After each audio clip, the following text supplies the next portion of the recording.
Fédération galactique ou Fédération des planètes unies, partie 3, structure interne. Bonjour à nouveau, merci d'être ici avec moi encore une fois, je suis Maryse Varou.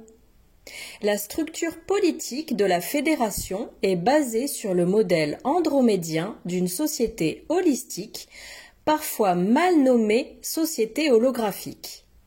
Et elle consiste à organiser des réunions au sein du Conseil durant lesquelles certains sujets sont discutés pour parvenir à un consensus et à une solution. Un conseil est constitué d'un groupe de personnes appartenant à une ou plusieurs races ou cultures qui s'assoient à une table, généralement ronde, ou dans un salon dans des canapés confortables, également disposés en cercle afin que tout le monde puisse se voir. Mais ce conseil peut être mené à bien partout où les membres peuvent se réunir et échanger efficacement. Les membres du conseil sont censés être des experts sur le sujet à discuter et ils sont eux-mêmes guidés par une série d'experts politiques désignés qui occupent un poste plus ou moins permanent ou qui président un conseil. Ensuite, les experts sur le sujet en question sont guidés pour exposer leur point de vue jusqu'à ce que le problème soit résolu sur la base de l'éthique, de la logique et de ce que le conseil estime être le mieux pour tout le monde. Une chose importante à garder à l'esprit est que personne ne vote dans un conseil. Ce n'est pas une démocratie. Toutes les décisions sont prises ou se font avec logique et éthique en premier lieu. Toutes les sociétés holistiques voient le système de vote comme archaïque et dangereux, puisque les décisions peuvent être prises en fonction de lourds intérêts. Sur Terre, il peut y avoir des cas comme par exemple 50 personnes qui doivent voter par rapport à la façon d'éduquer les enfants dans une communauté, mais 45 d'entre elles sont des pédophiles. Ce n'est là qu'un exemple de la raison pour laquelle le système de vote peut être très dangereux et injuste. Dans toutes les sociétés holistiques, du moins officiellement, chaque personne peut être membre d'un conseil local dès qu'elle le souhaite, y compris les enfants, car le fait d'assister aux réunions du conseil fait également partie de l'éducation de n'importe quel enfant. Dans la plupart des civilisations avancées, le système de conseil politique est appelé système de conseil échelonné, car il est composé d'une série de conseils plus petits qui contrôlent et veillent aux intérêts des communautés locales. Et lorsqu'un problème dépasse leur capacité à le résoudre, ils iront chercher l'aide du conseil suivant au-dessus d'eux, qui à son tour contrôle et prend soin d'une région plus vaste. Et cela se répétera jusqu'à ce que le problème apparemment insoluble atteigne ce que l'on appelle le Haut Conseil, qui contrôle et prend soin d'une planète ou d'une civilisation entière. La Fédération galactique utilise cette configuration. Elle consiste en une série de conseils placés exactement dans la même configuration que l'on trouve dans la structure politique des races et cultures qui la forment, comme on peut s'y attendre. La Fédération des planètes unies, vrai nom de la Fédération galactique, dans ce secteur de l'espace où se trouve la Terre, est structurée de la même manière. Le premier et plus petit conseil qui gouverne la Terre se réunit quelque part en Antarctique, très probablement dans une base souterraine, et c'est là que le niveau extraterrestre rencontre l'humain. C'est là-bas, en Antarctique, que les représentants des races stellaires s'impliquent le plus dans les affaires de la Terre, se réunissent avec des humains, avec des politiciens marionnettes de la Kabbale et avec des membres de sociétés secrètes et de la Kabbale. Officiellement, les races stellaires qui vont là-bas pour parler et organiser les choses avec le niveau humain sont les Alphraciens, aussi appelés Centauriens, et les Antariens, représentant pour la plupart la prochaine étape dans la chaîne du conseil. Mais on sait que d'autres races beaucoup plus sombres aussi ont beaucoup d'influence sur les décisions qui sont prises là-bas. Je vois un problème ici, simplement parce que nous ne savons pas exactement pourquoi ces autres races sont là-bas et quelles sont leurs intentions et leur agenda. Et tous nos efforts pour enquêter sur le sujet se sont heurtés à l'indifférence ou simplement à l'absence de réponse de la part de la fédération et de sa bureaucratie, ce qui conduit logiquement à la spéculation, à la suspicion et à des conclusions défavorables. L'étape suivante dans la chaîne des conseils qui composent la fédération locale est celle qui se déroule à l'intérieur du Viera, l'immense vaisseau à biosphère andromédien en forme de pointe de flèche qui se cache en permanence derrière la Lune. Ce vaisseau est depuis longtemps le siège de la fédération locale, probablement depuis plusieurs centaines d'années sur Terre au moins. Le conseil qui est là-bas se nomme le Conseil de la Fédération pour toutes les affaires de la Terre, en prenant la meilleure traduction possible. C'est là-bas que les Andromédiens et les Arcturiens, parmi de nombreuses autres races qui vont et viennent, font leur réunion tous les samedis après-midi. Ces deux races occupant le rang ou les sièges les plus éminents. Il est intéressant de voir que là-bas, ils suivent les jours de la semaine exactement comme sur Terre et que lorsqu'on leur demande pourquoi, ils disent que c'est logique puisqu'ils traitent des problèmes de la Terre et qu'ils ont donc besoin d'un cadre temporel congruent et synchronisé pour travailler.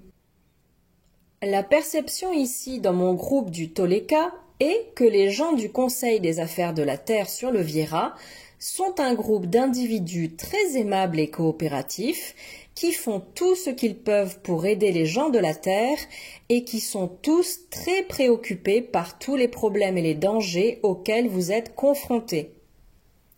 Ils ont également exprimé à plusieurs reprises leur frustration de ne pas pouvoir aider davantage ou de ne pas trouver de solution adéquate.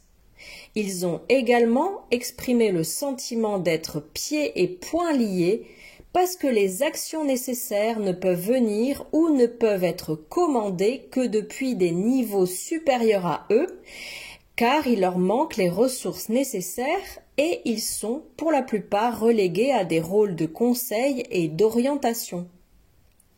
Donc je peux dire clairement, selon ma connaissance et ma compréhension les plus équitables, que nous ne devons pas accuser ces personnes d'être responsables de tout ce qu'il se passe sur Terre, ni d'être permissives ou de ne pas agir. Le conseil suivant, qui est au-dessus de celui des affaires de la Terre, a son siège quelque part dans les anneaux de Saturne, dans certaines de ses lunes, et il utilise également de grands vaisseaux à biosphère comme base, du moins pour la plupart. Ce conseil-là s'occupe de tout votre système solaire. C'est le conseil supérieur où sont prises toutes les décisions relatives à ce système solaire. Je ne sais pas exactement où il se trouve dans les anneaux de Saturne et cela signifie aussi que tout est assez obscur là-bas à ce sujet. Les informations que nous avons par rapport à ce niveau du Conseil sont pauvres et même les représentants de la Fédération ici au niveau du Viera disent qu'ils n'ont pas les détails. Mais ils nous assurent que ces personnes sont également aimables et coopératives, qu'elles font aussi leur maximum pour aider et qu'elles sont des mêmes races stellaires positives et aimantes que nous connaissons tous et qui sont présentes au Conseil local de la Terre dans le Viera. On raconte que c'est l'endroit où résident les contrôleurs ultimes de la Terre et c'est très probablement le cas car le conseil local du niveau Viera dépend du niveau de Saturne pour presque tout. Même si les représentants de la fédération du niveau Viera nous assurent que ceux de Saturne sont positifs, je reste bien consciente des connotations et associations négatives qu'il y a entre la Kabbale de la Terre et Saturne, cette dernière étant présente partout dans toute leur symbologie. Il suffit de regarder comment leurs logos contiennent presque toujours des anneaux. Note d'Héloïse Alcyona, la marque Nike n'est qu'un exemple parmi tant d'autres. Fin de la note. Et pour quiconque ayant suffisamment de connaissances en la matière, il est facile de voir à quel point la Kabbale et les gouvernements qu'elle contrôle vénèrent Saturne et tout ce qui s'y rapporte, y compris la prolifération de cubes noirs partout sur Terre qui représentent aussi Saturne. Note d'Héloïse Alcyona, les chapeaux noirs en forme de cube portés par les étudiants américains pour la remise des diplômes ou encore le grand cube noir de la Mecque ne sont que des exemples parmi tant d'autres. Fin de la note. Je pense ne pas avoir à préciser que c'est parce que le cube a 6 côtés. Note d'Héloïse Alcyona, et vous connaissez leur adoration du chiffre 666. Fin de la note. Bien que je ne puisse pas savoir exactement quoi, je suis presque sûre qu'en ce moment quelque chose de très louche se passe en rapport avec Saturne. Si ce n'est pas le cas, alors pourquoi il y a tant de secrets à ce sujet ? Le reste de la structure de la fédération, qui est au-dessus des niveaux du système solaire, y compris au-dessus du niveau de Saturne, peut être rencontré sur demande et sur d'innombrables systèmes solaires et planètes bien connus. Ces conseils supérieurs sont composés des représentants des niveaux planétaires et de chaque système solaire, et ces membres peuvent inclure tous ceux qui sont concernés par le problème qui est discuté à chaque occasion. La taille et la puissance de la fédération se dissipent dans les profondeurs de l'espace. Partout où nous voyons une étoile, la fédération est là, sous une forme ou une autre. Et en la regardant dans son ensemble, c'est une organisation formidable, garantissant presque la sécurité et la coopération positive entre tous ses membres. Cette organisation inspirante et incroyable est facilement considérée comme le plus grand exemple politique de coopération entre toutes les races. C'est pourquoi de nombreuses personnes, en particulier sur Terre dans les groupes New Age, la prennent pour une organisation presque éthérique, composée d'êtres lumineux de densité supérieure, faits d'amour pur. Mais dès que nous commençons à enquêter un peu plus par rapport à chaque partie de la fédération et que nous approfondissons ce que fait chaque niveau, nous constatons rapidement que ce n'est pas aussi positif que nous le souhaiterions et que sa magnificence est fortement obscurcie par ses lacunes et par tous les problèmes graves qu'elle comporte, et ce, à tous les niveaux.